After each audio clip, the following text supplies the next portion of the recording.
Dear viewers, এসএলএসটির যে counselling 11-12-এর 20 April অনেকগুলো সাবজেক্টের কাউন্সেলিং ছিল।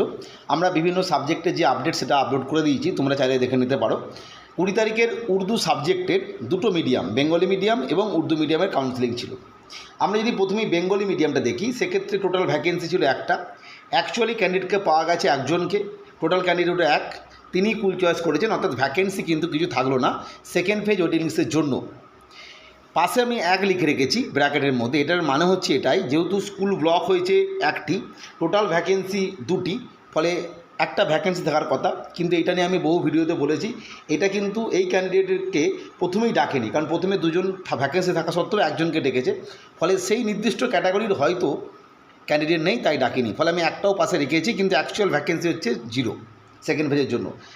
উর্দু সাবজেক্টের উর্দু মিডিয়ামের জন্য ভ্যাকেন্সি ছিল 14টা। ক্যান্ডিডেটকে ডাকা হয়েছে সিরিয়াল নাম্বার 7 জনকে, এবং একজনের নাম কিন্তু সেখানে মাল্টিপল ক্যাটাগরিতে ছিল, ফলে অ্যাকচুয়াল টোটাল ক্যান্ডিডেট হয়ে যাচ্ছে 8 জন। এই 7 জনই স্কুল চয়েস করলেন, ফলে তোমরা বুঝতেই পারছো টোটাল 8 জনকে ডাকা হয়েছিল, 7 জন স্কুল চয়েস করলো, ভ্যাকেন্সি থাকলো একটা।